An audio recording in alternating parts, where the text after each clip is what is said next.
For months in 1942, darkness across the waters surrounding Guadalcanal was not a refuge. It was a weapon, and it belonged to Japan. American sailors learned to dread the moment. When the last glow disappeared behind the jungle-covered ridges and the Pacific turned into a black mirror, engines were throttled down, cigarettes were forbidden, even whispered conversation felt dangerous. Somewhere beyond sight, Japanese destroyers and cruisers were already moving. Fast, silent, precise, guided not by instruments, but by training so rigorous it bordered on ritual. The Imperial Japanese Navy had spent 2 decades preparing for this exact scenario. Officers drilled relentlessly in night optics, signal discipline, and coordinated torpedo attacks. Crews practiced until they could identify silhouettes by mast shape alone. Lookouts were trained to detect the faintest phosphorescence of a wake. Gunnery teams memorized firing solutions for targets they could barely see.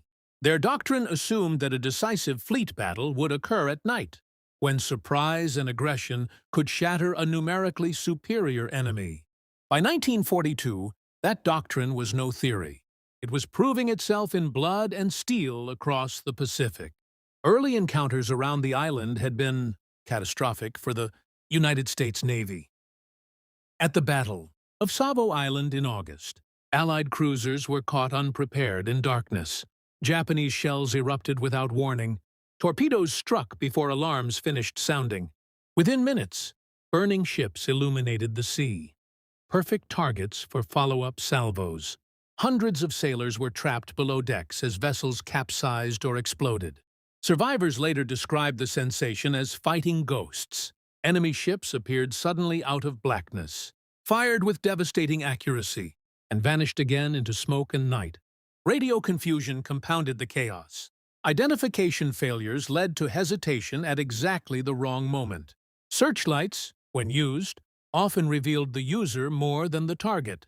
Japanese confidence soared. Reports sent up the chain of command emphasized discipline, surprise, and the effectiveness of their oxygen-fueled torpedoes, weapons, capable of striking from distances the Americans did not yet believe possible. Admirals concluded that night operations were not merely advantageous, they were decisive. Control of darkness meant control of the campaign. Meanwhile, on the island itself, the struggle for Henderson Field, the vital airstrip whose aircraft dominated. Daylight hours created a brutal cycle. By day, American planes attacked Japanese shipping. By night, Japanese warships surged down what Allied troops grimly nicknamed the slot, delivering reinforcements and bombardments under cover of darkness. These high-speed runs would later be called the Tokyo Express. But there was nothing efficient or orderly about them. Each mission risked air attack at dawn and submarine ambush at any hour. Still, night gave Japan freedom to move. American commanders understood the imbalance, but had few immediate answers. Training had not emphasized night surface combat to the same degree. Coordination between ships was uneven. Equipment varied widely, and doctrine lagged behind the reality unfolding in the Solomon Islands. Every sunset forced a decision: withdraw and concede initiative, or remain and risk annihilation. Yet something new had begun to appear aboard certain American vessels.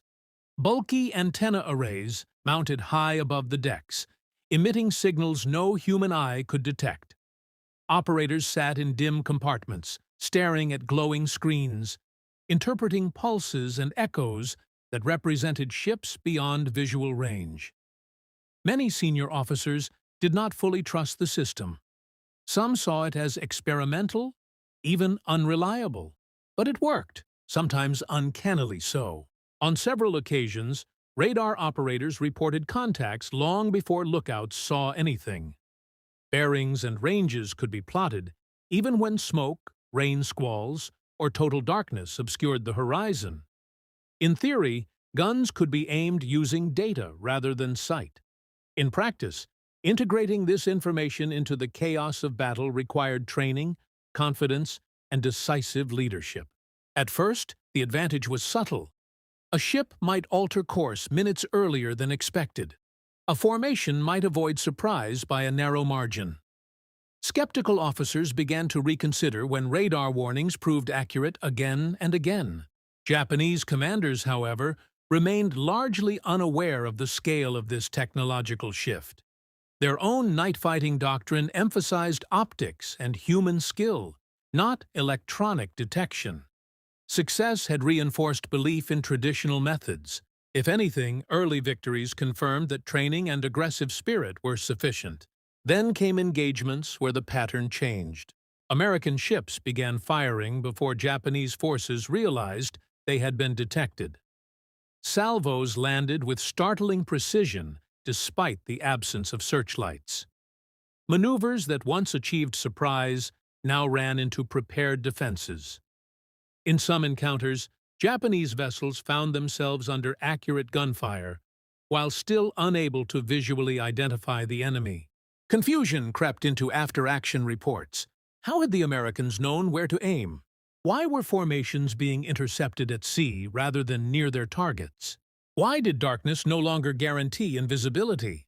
Admirals studying these reports sensed that something fundamental was shifting, but the nature of the threat was difficult to grasp. There was no single dramatic failure, just a growing pattern of lost surprise, disrupted attacks, and ships damaged before they could deploy their most lethal weapons. For sailors on deck, the experience was even more unsettling. Incoming shells seemed to arrive from empty ocean. Tracer arcs emerged from blackness, where no ship silhouette was visible. Torpedo runs encountered evasive maneuvers executed too early to be coincidence. Night itself, once their greatest ally, was becoming uncertain. The waters around Guadalcanal were turning into a laboratory of modern warfare, where courage and training collided with technology that could sense what humans could not. The outcome would not hinge on a single battle, but on a gradual realization that the rules of engagement had changed. Japan still possessed formidable ships, experienced crews, and some of the most powerful torpedoes ever deployed. The United States still struggled with coordination, communication, and hard-earned lessons written in loss. Yet beneath the surface of every encounter, an invisible contest was underway. Between tradition and innovation, between eyesight and electronics, between confidence and doubt. Soon, that contest would erupt into open proof. And when it did, admirals who had trusted darkness for decades would confront a possibility they had never planned for, that the enemy could now see them first, aim first, and strike first, even in total night. The struggle for Guadalcanal was not only about land, airfields, or supply lines. It was about who would control the night, and whether mastery built on human skill could survive the arrival of machines that did not tire, did not blink, and did not fear the dark. To understand why this shift felt so shocking, it is necessary to look back at how Japan built its night-fighting supremacy in the first place, and why so many believed it could never be broken. Long before war erupted across the Pacific, naval planners in Japan were preparing for a conflict they believed was inevitable, a climactic struggle against the industrial might of the United States. Japanese strategists understood they could not match American shipbuilding capacity in a prolonged war. Victory, therefore, would have to come through decisive action early, a single crushing engagement that would break American will before its factories could tip the balance. From this assumption emerged a doctrine that shaped an entire generation of officers. The decisive battle would occur at sea, and it would favor skill over numbers. Japanese naval thinkers drew heavily from lessons of the Russo-Japanese War and European naval theory. They envisioned U.S. forces crossing the Pacific to relieve the Philippines, gradually weakened by submarines, air attacks, and attritional strikes. By the time the main fleets met near Japanese home waters, the Americans would be vulnerable. Perfect conditions for a final annihilating blow. Night combat became central to this vision. Japanese officers reasoned that darkness neutralized numerical superiority. Large fleets could not fully coordinate. Aircraft were largely absent. Confusion favored the bold and the well-trained. If Japanese ships could strike effectively at night, they could reduce American strength before daylight engagements ever began. Training reflected this priority with almost obsessive intensity. Destroyer and cruiser crews conducted endless nighttime maneuvers in coastal waters and open ocean alike. Ships practiced formation changes without lights, relying on precise timing and disciplined navigation. Gunnery teams drilled in low-visibility targeting. Signal units mastered communication methods that minimized detection. Lookouts underwent specialized instruction in night vision techniques, including methods to preserve dark adaptation and distinguish silhouettes against faint starlight. Unlike many navies, Japan treated night fighting not as a contingency, but as a primary offensive tool. Technological development followed suit. Engineers sought weapons that could deliver devastating blows before an enemy even realized an attack had begun. The result was one of the most formidable naval weapons of the war. The Type 93 oxygen-fueled torpedo, later nicknamed the Long Lance, powered by compressed oxygen rather than air, it left minimal visible wake and could travel extraordinary distances at high speed, while carrying a massive warhead. In night conditions, this meant Japanese destroyers could launch torpedoes from far, beyond what opponents considered safe range.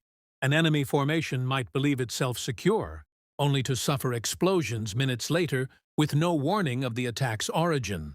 Combined with disciplined tactics, these torpedoes turned Japanese night attacks into lethal ambushes. By the late 1930s, exercises demonstrated the effectiveness of coordinated destroyer squadrons delivering mass torpedo salvos ahead of the main fleet. Cruisers would follow with gunfire, finishing damaged ships before withdrawing back into darkness. Each component depended on precision, timing, and trust that crews could execute complex maneuvers without visual cues.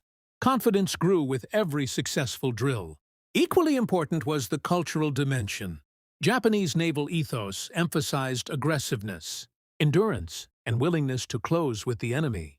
Officers believed moral strength and superior training could overcome material disadvantages. Night combat, requiring discipline and nerve, seemed to validate this worldview. When war began in December 1941, early operations reinforced that belief. Japanese forces swept across Southeast Asia and the Western Pacific with startling speed. Allied navies, often fragmented and unprepared, suffered repeated defeats. In several engagements, Japanese ships achieved surprise at night, striking with torpedoes before opponents could effectively respond. Reports circulated within the fleet, praising coordination and professionalism. The doctrine appeared vindicated not only in theory, but in practice. Meanwhile, American naval forces were adapting to a very different reality. Pre-war U.S. doctrine had emphasized daylight engagements supported by aviation and heavy gunfire. Night training existed, but did not occupy the same central role. Equipment varied between ships, and coordination procedures were still evolving. Radar technology was emerging but not yet fully integrated into tactical thinking. As U.S. forces rushed into the Solomon Islands campaign, many crews had limited experience operating in sustained night combat against a highly trained opponent. This disparity became brutally clear during the early battles around Guadalcanal. Japanese surface groups moved with confidence through waters Allied sailors came to fear after sunset. Reinforcement missions, bombardments, and interception attempts all relied on the assumption that darkness concealed movement. The narrow channel running northwest toward the island, later grimly dubbed the Slot, became a nightly highway for Japanese destroyers delivering troops, supplies, and artillery. Speed was essential. Ships would dash down from bases in the northern Solomons, unload or bombard, then withdraw before daylight exposed them to American aircraft operating from Henderson Field. These operations demanded precision timing and exceptional seamanship, but they succeeded often enough to sustain Japanese forces on the island for months. American commanders watched with mounting frustration. Daytime air power dominated the skies, yet control evaporated each night as enemy ships slipped through unseen. Attempts to intercept frequently ended in confusion or disaster. Intelligence was incomplete. Radar capabilities were uneven. Coordination between task groups lagged behind the speed of events. To Japanese planners, this confirmed what they had believed for decades. Mastery of night fighting could offset American industrial superiority, at least long enough to secure strategic objectives. But beneath this confidence lay a hidden vulnerability. The entire system depended on the assumption that detection relied on human senses, eyesight, hearing, intuition, and that darkness limited all sides equally. If an opponent developed a reliable method to locate ships beyond visual range, the carefully constructed balance would collapse. Surprise would disappear. Ambushes could be anticipated. Torpedo attacks might be countered before launch. Few Japanese officers initially grasped how close that possibility was becoming. On certain American cruisers and destroyers operating in the Solomon Islands, radar operators were already detecting contacts dozens of miles away, tracking movements in real time, and feeding information to commanders who were only beginning to understand its tactical implications. The technology was imperfect, sometimes misunderstood, and not universally trusted. Yet it offered something unprecedented: awareness without visibility. The stage was set for a confrontation not just between fleets, but between two philosophies of warfare, one rooted in human mastery of darkness, the other in machines that rendered darkness irrelevant. Soon, these opposing approaches would collide in battles where tradition met innovation under the most unforgiving conditions imaginable. By August 1942, the remote island of Guadalcanal had become far more than a patch of jungle in the Solomon Islands chain. It was now the hinge of the South Pacific, a forward shield protecting supply routes between the United States and Australia, and a potential launch point for further Japanese expansion if left uncontested. When U.S. Marines landed on August 7th, they seized a partially completed airstrip that would soon be named Henderson Field. From that moment forward, control of the island depended on whether aircraft operating from this strip could be supported, and that, in turn, depended on the sea. Daylight favored the Americans. Aircraft from Henderson Field, joined by carrier-based planes when available, could strike Japanese convoys attempting to approach. Bombers and dive bombers forced enemy transports to disperse, delayed unloading operations, and inflicted steady losses. Japanese commanders quickly concluded that slow cargo ships could not survive daylight approaches. Night became the only viable window for reinforcement. Thus emerged the high-speed destroyer missions later known as the Tokyo Express. These runs were feats of precision and endurance. Lightly loaded destroyers would depart bases in the northern Solomons, race south through the slot, unload troops and supplies by hand or in floating drums, and withdraw before sunrise. The ships often carried far more personnel than they were designed to transport, turning cramped decks into makeshift troop carriers. Heavy equipment was sacrificed for speed. Artillery, vehicles, and large stockpiles of ammunition were difficult to deliver under such constraints, leaving Japanese ground forces chronically undersupplied. Yet commanders judged that some reinforcement was better than none, and the destroyer's speed and agility offered the best chance of survival. At the same time, Japanese surface groups conducted periodic bombardments of Henderson Field. Cruisers and battleships would approach at night and unleash devastating barrages intended to crater runways, destroy aircraft, and disrupt operations long enough for reinforcements to arrive unopposed. These attacks could be terrifyingly effective. Shells rained down with little warning, igniting fuel dumps and scattering personnel into the jungle. American forces on the island learned to expect nights filled with explosions, fires, and the thunder of naval guns echoing through the darkness. For Japanese naval commanders, These operations reinforced confidence in night superiority. They were moving where they wished, when they wished, striking targets that could not respond effectively after sunset.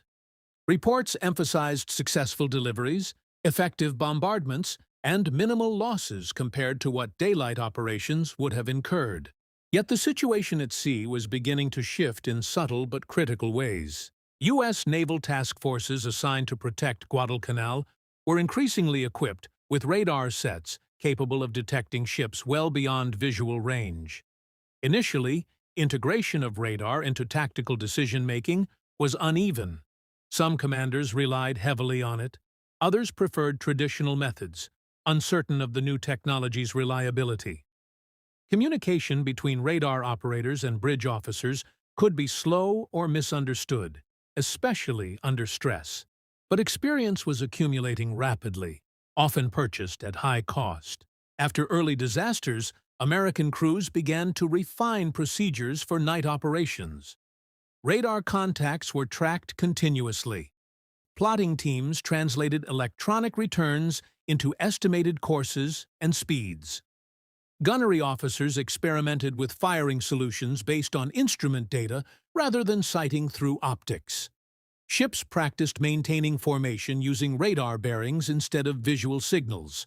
The process was messy, imperfect, and sometimes dangerously confusing, yet it produced incremental improvements.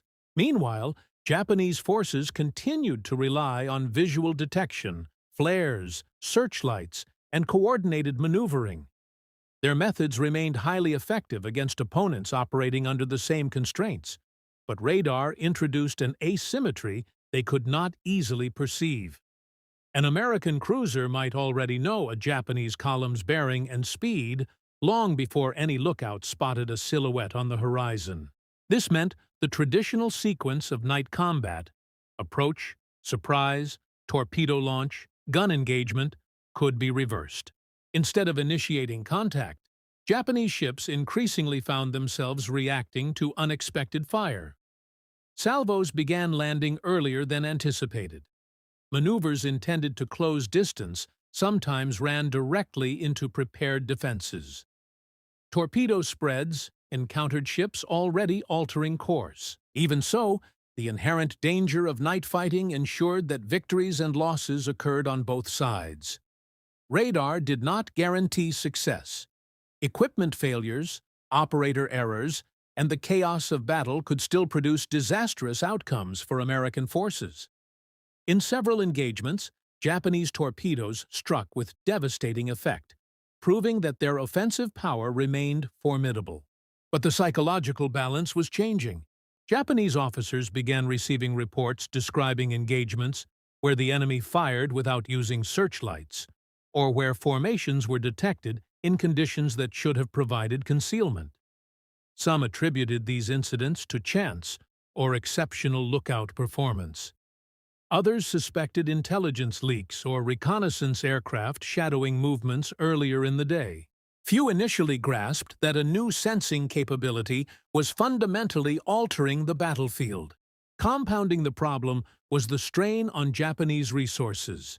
Continuous night operations placed enormous demands on ships and crews. Engines required maintenance. Ammunition stocks dwindled.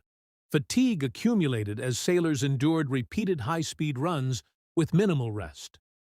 Losses, even when limited, were difficult to replace given Japan's constrained industrial capacity compared to the United States. In contrast, American forces were beginning to benefit from growing logistical support. Replacement ships, trained personnel, and improved equipment flowed into the theater. Radar sets became more reliable and more widely deployed. Commanders who survived early encounters carried hard-earned lessons forward into subsequent battles. By October 1942, the waters around Guadalcanal had become a proving ground, not just for tactics, but for adaptability itself. Japan still possessed the initiative in many respects, particularly at night, but the margin of superiority was narrowing. Each engagement provided Americans with data on enemy methods, torpedo behavior, and formation patterns. information that could be used to anticipate future moves. The Japanese Navy, built on the premise of decisive superiority in night combat, now faced an opponent learning at remarkable speed. The decisive question was no longer whether Japan could operate effectively at night. It clearly could, but whether it could maintain surprise against an enemy that no longer depended solely on human vision. If that advantage disappeared, the carefully constructed strategy for sustaining the Guadalcanal campaign would unravel. Soon, battles would occur in which radar-directed firepower would not merely influence events, but dominate them, forcing Japanese commanders to confront a reality they had not planned for. That darkness no longer guaranteed control. Before those decisive clashes unfolded, however, the human dimension of the struggle, fear, exhaustion, disbelief, and determination on both sides, was shaping decisions just as much as doctrine or technology. On the bridge of a Japanese destroyer racing south through the slot, night operations demanded absolute concentration. Charts were checked repeatedly under dim red lights. Orders were given in clipped tones to preserve calm. Lookouts strained their eyes into darkness so complete that horizon and sky merged into a single void. Every man aboard knew that survival depended on detecting the enemy first. For years, this confidence had been justified, but during the Guadalcanal campaign, subtle signs began to erode that certainty. Officers reported incoming fire without prior visual contact. Splashes erupted near the ship before any silhouette appeared. Some described the eerie sensation of being watched from beyond sight, a feeling difficult to articulate but impossible to ignore. Admirals reviewing these reports faced an unsettling dilemma.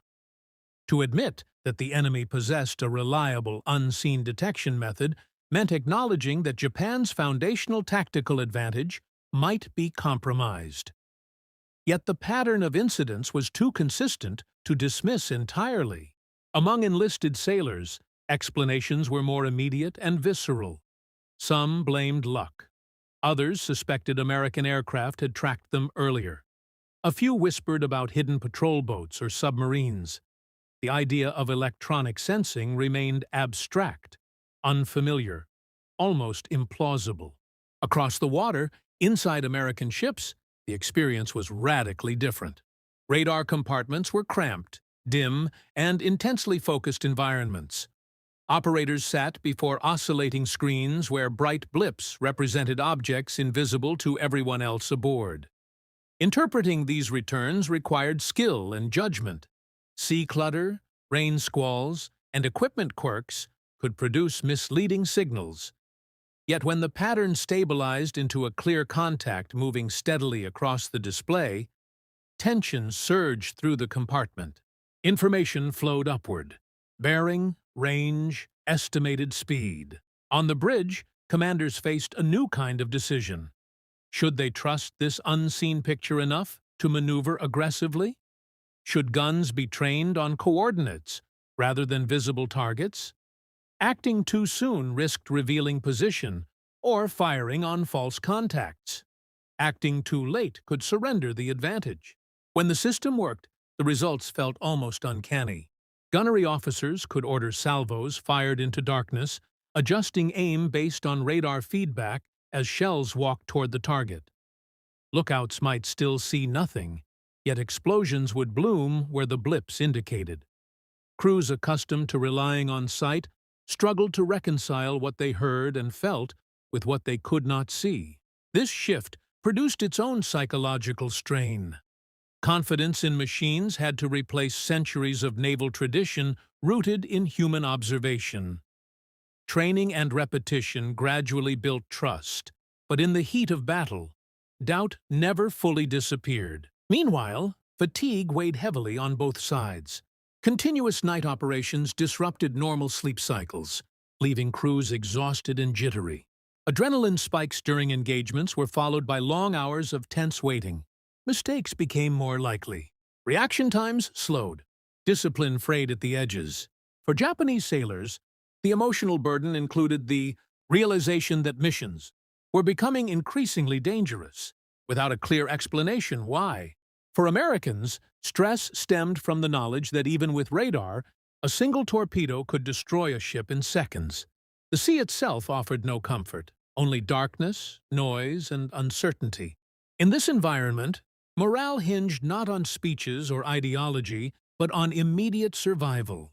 Each encounter reshaped perceptions of the enemy. Americans began to believe that technology might offset Japanese experience. Japanese crews began to sense that their once reliable dominance was slipping into unpredictability. The stage was set for confrontations where human endurance, leadership, and belief would be tested as severely as any weapon system. In the command rooms of the Imperial Japanese Navy, the Guadalcanal campaign produced a growing sense of unease that statistics alone could not explain. Ships were still being sunk on both sides. Missions were still reaching the island, yet after-action reports carried an unfamiliar tone. Uncertainty. Successes no longer felt clean or controlled. Encounters increasingly contained elements that could not be predicted by doctrine or experience. Senior officers had built their careers on the belief that disciplined training and offensive spirit could overcome material disadvantages. Now, messages from the front described engagements where initiative seemed to vanish without warning. Destroyer captains reported altering course to avoid torpedoes before they had even launched their own. Cruisers encountered accurate gunfire from enemies they had not yet detected. Formation commanders struggled to coordinate attacks when visibility alone no longer determined awareness. This was not merely tactical disruption. It struck at professional identity. For decades, Japanese naval culture had emphasized mastery of night combat as a defining strength, proof that preparation and courage could outmatch industrial scale. The possibility that technology might neutralize this advantage forced commanders to confront a deeply uncomfortable question: had they prepared perfectly for the wrong kind of war? On the decks below, sailors experienced the consequences more directly. The thunder of incoming shells carried a different emotional weight when it arrived without warning. Fires at sea illuminated terrified faces, twisted metal, and wounded comrades. Damage control teams fought to contain flooding while engines strained to maintain speed. In darkness, orientation itself could fail. Men stumbled through smoke-filled compartments, unsure which direction led to safety. Stories circulated of ships hit before crews even knew an enemy was present. Survivors spoke of flashes on the horizon, followed by explosions that seemed to tear the night open. For many, the psychological shock lay not only in destruction, but in the loss of agency. The sense that skill and vigilance no longer guaranteed survival. Across the water, American ships wrestled with a different emotional landscape. Radar had provided a powerful tool, but not invulnerability. Every operator understood that a moment of misinterpretation could place the entire ship in danger. Torpedoes from Japanese destroyers remained among the most lethal weapons in the war. Even when detected, they could be difficult to evade, especially in confined waters or tight formations. Gunnery crews firing into darkness felt both empowerment and unease. They could strike targets they could not see. But they also knew the enemy might be launching weapons along similar unseen trajectories. The noise of battle amplified this tension. Radar reports competed with shouted orders, engine vibrations, and the constant rumble of gunfire.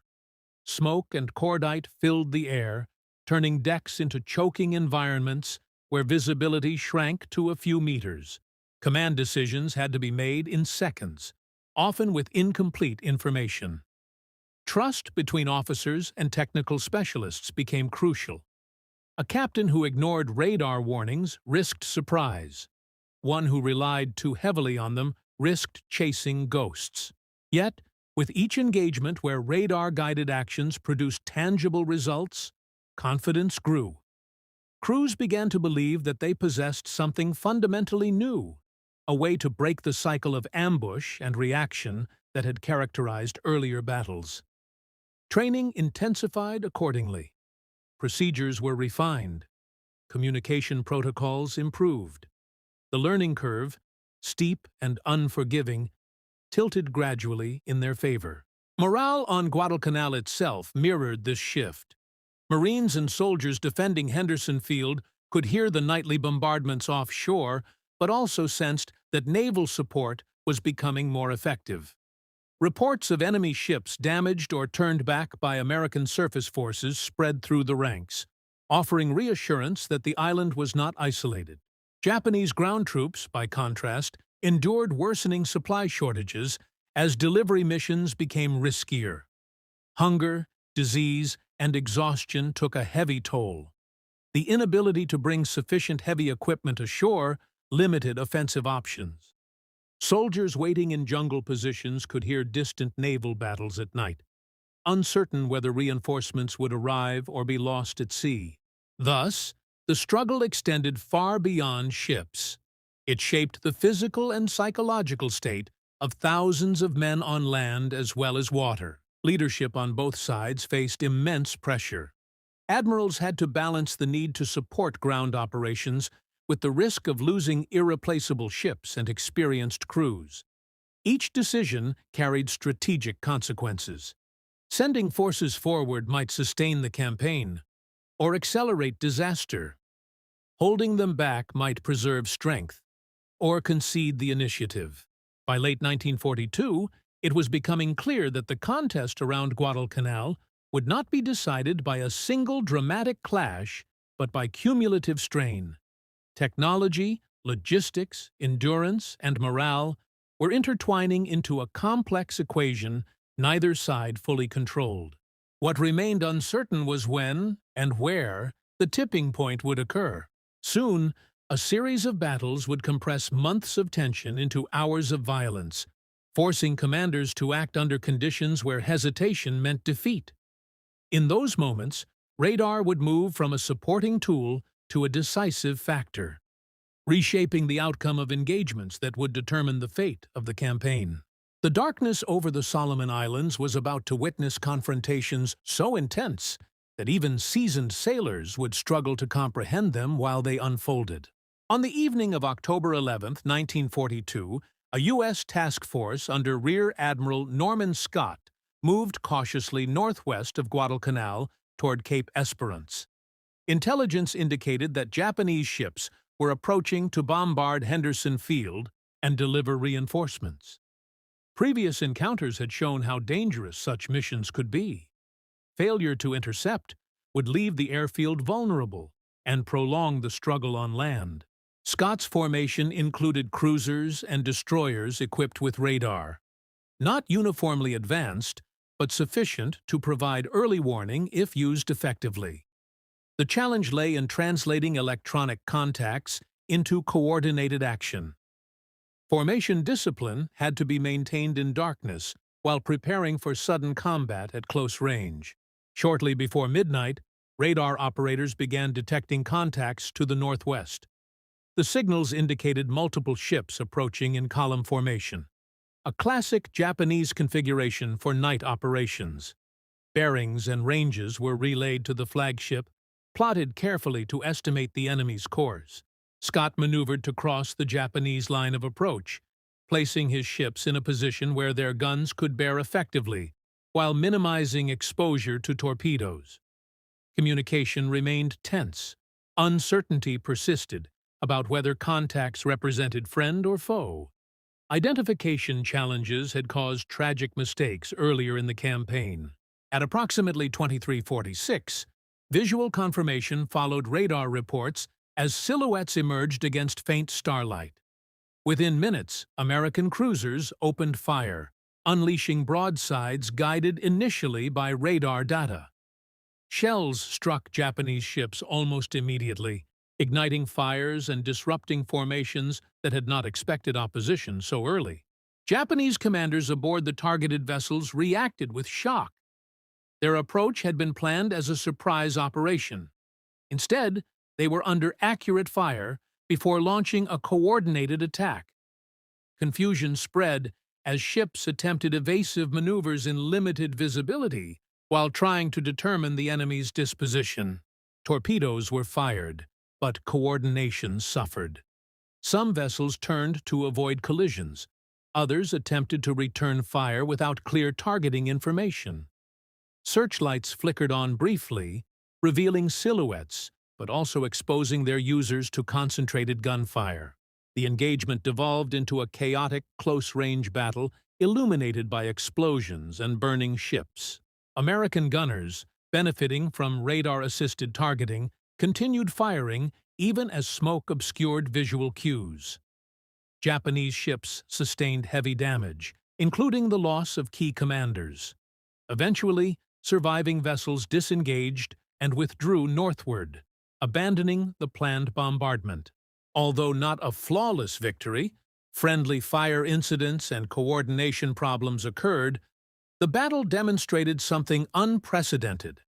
A Japanese night force had been intercepted and beaten in darkness by an American surface group using radar to seize initiative. For observers on both sides, the implications were profound. This was not merely a tactical success. It signaled that the long-assumed equation of night equals Japanese advantage was no longer reliable. Reports of the battle circulated rapidly, analyzed by staff officers searching for explanations. Some Japanese leaders attributed the defeat to surprise or misfortune. Others began to suspect a deeper shift. The campaign, however, was far from decided. Larger confrontations loomed, and both navies continued to commit forces to the struggle for Guadalcanal. Within weeks, the waters around the island would erupt again, this time in a series of battles so intense that they would test the limits of ships, crews, and command systems alike. In mid-November 1942, the struggle for Guadalcanal reached a crisis point that neither side could afford to lose. Japanese planners organized a major effort to deliver reinforcements and destroy Henderson Field once and for all. At the heart of the plan were powerful surface forces built around battleships intended to bombard the airfield into silence, clearing the way for transports carrying thousands of troops. If successful, the balance on the island could shift dramatically. Opposing them, the United States Navy assembled a patchwork force of cruisers and destroyers. Many damaged, short on ammunition, and crewed by exhausted sailors who had been fighting continuously for months. Yet these ships carried radar, and their commanders understood that this technology offered the only realistic chance to offset Japanese firepower. Shortly after midnight on November 13th, American radar screens began to populate with contacts northwest of the island. The returns were numerous and moving in coordinated formations, unmistakable signs of a major surface force. Bearings, ranges, and estimated speeds were passed urgently to command staff. There would be no time for elaborate maneuvering. Interception would occur at close range. Moments later, visual sightings confirmed what radar had already revealed: silhouettes of large warships advancing through darkness. The battle that followed was chaotic even by the brutal standards of the campaign. At distances sometimes under 3,000 meters, ships exchanged broadsides, torpedoes, and searchlight beams in a maelstrom of noise and fire. Radar provided initial targeting and awareness, but once formations intermingled, engagements devolved into near point-blank combat, where identification became difficult, and friendly ships sometimes crossed lines of fire. American destroyers charged aggressively, launching torpedoes while laying smoke screens to shield larger vessels. Cruisers hammered at enemy ships illuminated by burning wreckage. Japanese forces responded with equal ferocity, their powerful guns inflicting severe damage on several U.S. ships. The battleship Hayai, one of the bombardment force's core units, engaged American vessels at extremely close range, scoring devastating hits. Yet radar had already altered the strategic equation. Because the Japanese approach had been detected early, the bombardment group lost the element of surprise. Instead of arriving unopposed to shell Henderson Field, they were drawn into a confused night engagement that disrupted coordination and delayed the mission. Damage sustained during the battle left key ships vulnerable to air attack at dawn, precisely the situation the operation had sought to avoid. By morning, aircraft from Henderson Field and nearby carriers converged on the damaged battleship. Unable to maneuver effectively and exposed in daylight, Haie became the focus of repeated bombing and torpedo attacks. Fires spread uncontrollably. Steering failed. Eventually, the once formidable ship had to be abandoned and scuttled. The loss sent shockwaves through Japanese command circles. A capital ship, intended to dominate the engagement, had been neutralized not by a single decisive blow, but by a chain of events triggered when surprise evaporated. Radar detection had forced the bombardment force into a battle it did not want, at a time and place unfavorable to its mission. The crisis intensified 2 nights later. On November 14th and 15, another Japanese force attempted to complete the task.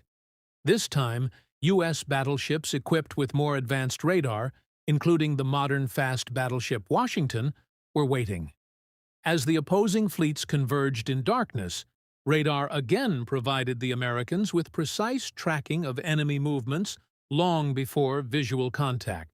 At approximately 00:16 on November 15th, Washington opened fire on the Japanese battleship Kirishima, guided largely by radar solutions.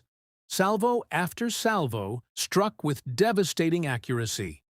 Within minutes, fires raged across the superstructure, steering was compromised, and the ship's combat effectiveness collapsed. Kirishima eventually capsized and sank, marking one of the most decisive radar-directed surface actions of the war. For Japanese observers, the implications were unmistakable. 2 capital ships had been lost in rapid succession during night operations that should have favored their strengths. The pattern could no longer be dismissed as coincidence. Darkness had not protected them. Surprise had failed. Enemy gunfire had been both timely and precise, without reliance on searchlights. The bombardment mission was abandoned. Transports attempting to deliver reinforcements suffered heavy losses from air attack the following day, leaving surviving troops stranded with limited supplies. The opportunity to retake the initiative on Guadalcanal slipped away.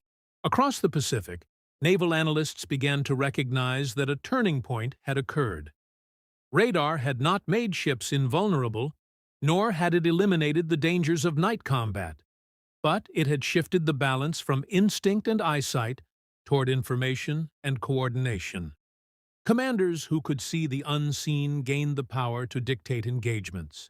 For the Imperial Japanese Navy, whose doctrine had placed night superiority at its core, this realization was profoundly destabilizing. Future operations would have to account for an enemy capable of detecting movements in darkness, a challenge far more difficult than confronting visible threats. For American forces, the battles validated months of costly adaptation. Radar-directed tactics, integrated command decisions, and relentless logistical support had combined to blunt one of Japan's greatest advantages. The struggle for Guadalcanal was not yet over, but the momentum had changed. What had begun as a desperate defensive effort was evolving into a sustained push that Japan would struggle to counter. In the wake of these battles, attention shifted from immediate survival to the broader consequences. Losses in ships and trained personnel, disrupted supply lines, and the growing realization that strategic initiative was slipping away. When the smoke cleared over the waters surrounding Guadalcanal in late November 1942, both navies had suffered grievous losses. Ships lay on the ocean floor. Survivors clung to debris, and exhausted crews faced the grim task of assessing damage while preparing for further action. Yet the long-term consequences were far from symmetrical. For Japan, the losses cut into the very core of its naval power. Destroyers, cruisers, and battleships represented years of construction and training. Even more irreplaceable were the experienced sailors who operated them, specialists in navigation, gunnery, engineering, and coordination whose skills could not be rapidly reproduced.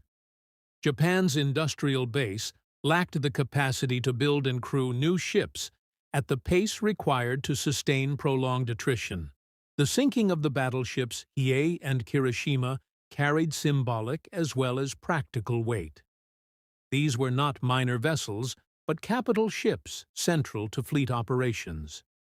Their destruction signaled that even the most powerful units were vulnerable under the new conditions of warfare emerging in the Pacific. Equally damaging was the failure of reinforcement missions. Thousands of troops intended for Guadalcanal never reached the island or arrived without sufficient equipment. Supplies delivered by destroyer runs proved inadequate to sustain large-scale offensive operations. Starvation, disease, and exhaustion began to erode Japanese ground forces, limiting their ability to challenge American positions. Reports from the island painted a bleak picture. Ammunition shortages, inadequate medical supplies, and mounting casualties from both combat and illness.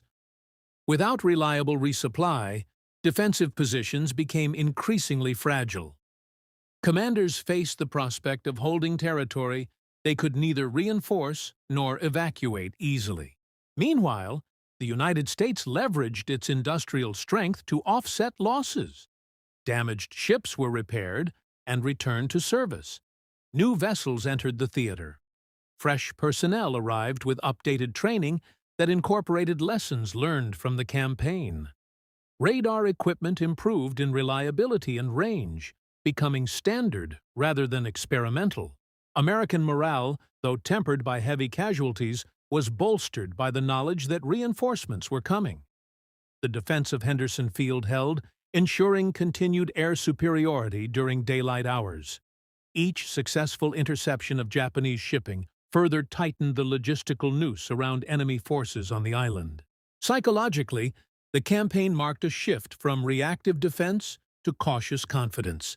Japanese naval commanders now faced a dilemma with no easy solution. Continuing aggressive night operations risked further losses to radar-equipped forces. Reducing activity conceded control of the seas around Guadalcanal, isolating their own troops. Either choice weakened their strategic position. In staff meetings and dispatches, language grew more guarded.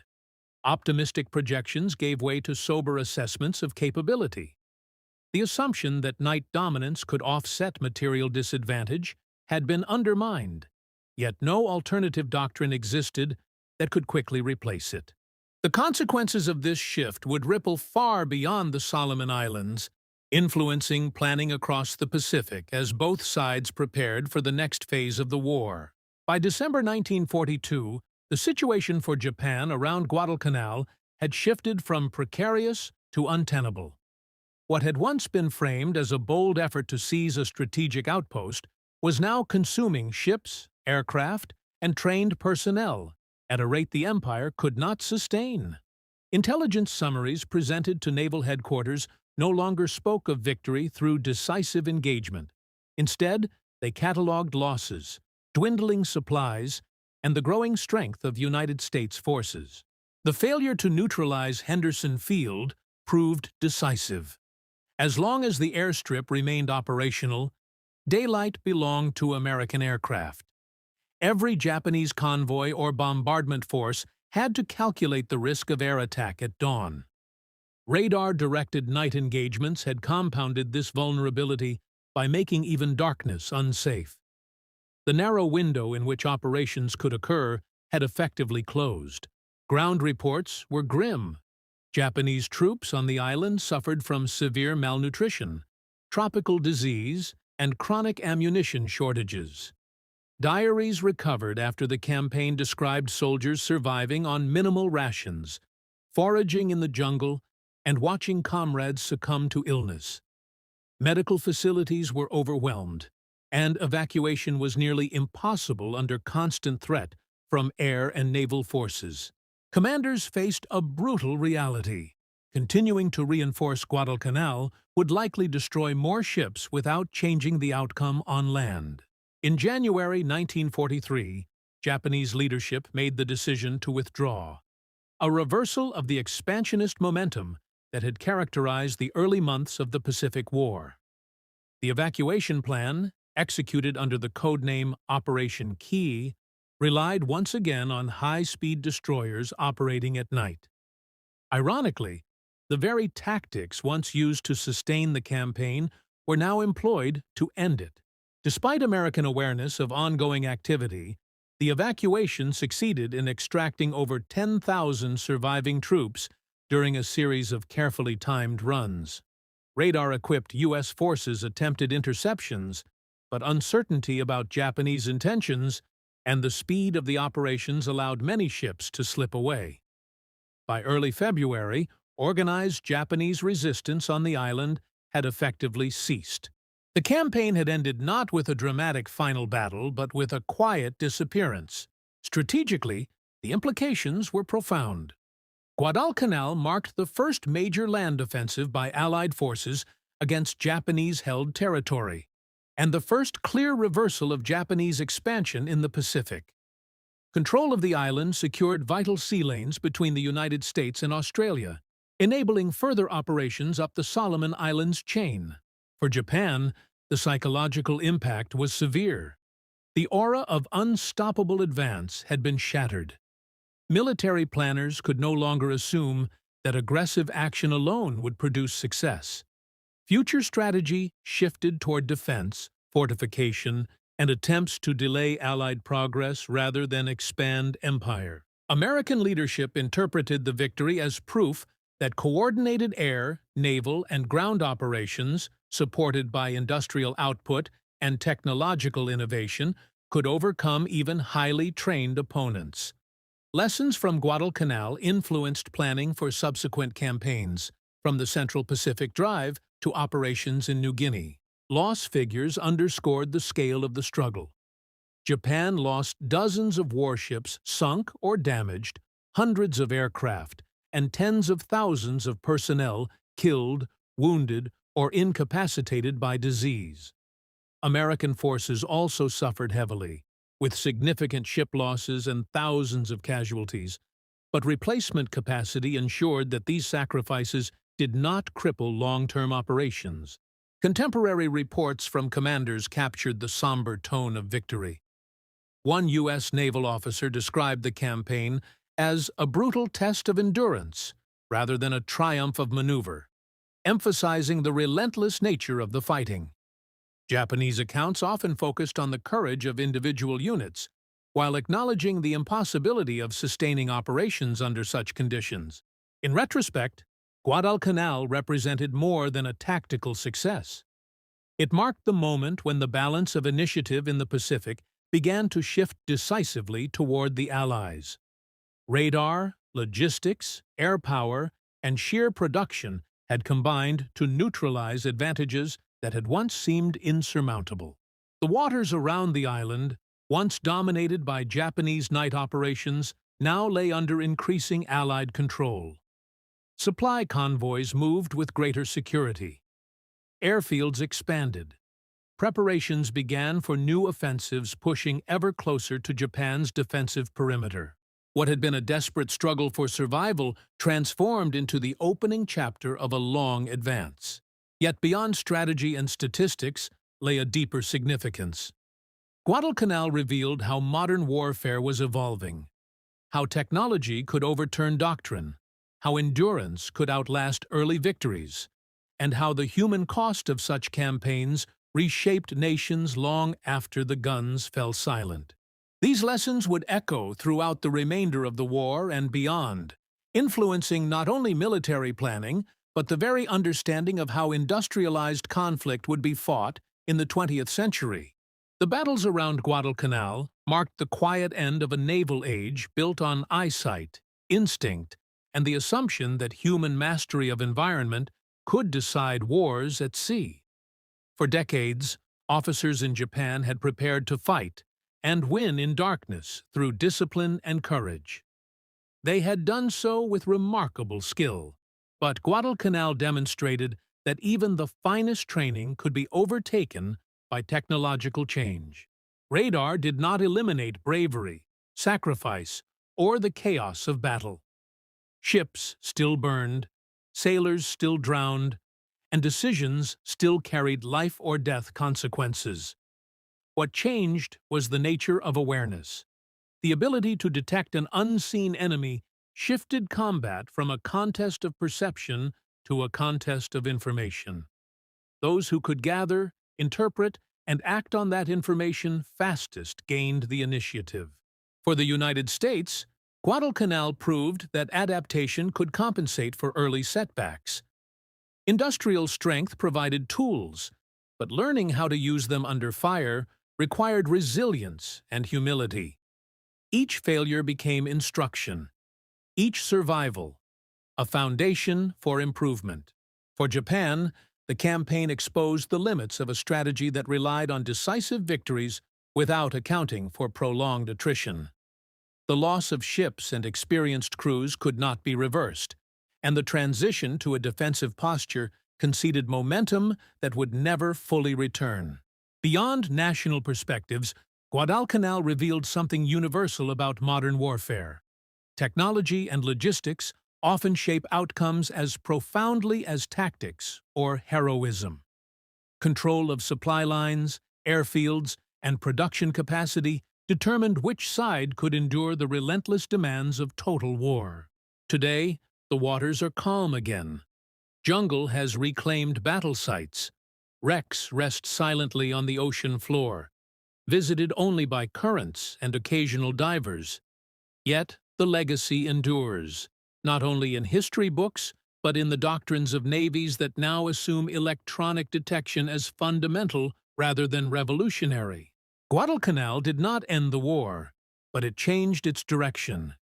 It showed that the balance of power in the Pacific had shifted, and that the long path toward Allied victory had truly begun. The long struggle around Guadalcanal did more than decide control of a single island. It marked the moment when naval warfare crossed an invisible threshold, from battles shaped primarily by eyesight and intuition to conflicts defined by electronics, data, and industrial endurance. In earlier eras, night had been the great equalizer. It concealed movement, rewarded stealth, and magnified the importance of training. After Guadalcanal, darkness itself could no longer be trusted. For officers in Japan, the campaign represented a profound strategic lesson delivered at immense cost. Their navy had entered the war with some of the world's finest night-fighting doctrine, and crews who executed it with extraordinary precision. Yet doctrine assumes stable conditions. Radar shattered that stability. A system built around surprise and visual mastery faltered when surprise became unreliable and visibility irrelevant. For the United States, Guadalcanal revealed something equally important. Technological advantage alone is meaningless without the ability to integrate it into real operations. Early radar sets were imperfect, misunderstood, and sometimes ignored. Only through repeated combat, including painful defeats, did American forces learn how to coordinate sensors, command decisions, gunnery, and maneuver into a coherent fighting method. Adaptation, not invention, proved decisive. The campaign also demonstrated the primacy of logistics in modern war. Ships, aircraft, ammunition, fuel, spare parts, food, and medicine determined how long forces could remain effective. Japan's inability to sustain its troops on the island was as damaging as any battlefield loss. Conversely, American capacity to replace ships and personnel ensured that setbacks did not translate into strategic collapse. At the human level, Guadalcanal was a study in endurance. Sailors operated under relentless pressure, facing the constant possibility of sudden destruction in darkness. Marines and soldiers fought disease, hunger, and exhaustion as much as enemy fire. Victory did not arrive in a single triumphant moment, but accumulated slowly through persistence, learning, and sacrifice. In the decades since, historians have often described Guadalcanal as the turning point of the Pacific War, not because it destroyed Japan's navy in one stroke, but because it broke the momentum of expansion and proved that Allied forces could seize and hold the initiative. It marked the beginning of a long advance that would move steadily closer to Japan's home islands. Today, the wrecks scattered across Iron Bottom Sound bear silent witness to that transformation. Steel hulls, once symbols of national power, now lie corroding beneath tropical waters. They remind us that technological revolutions in warfare are rarely announced with fanfare.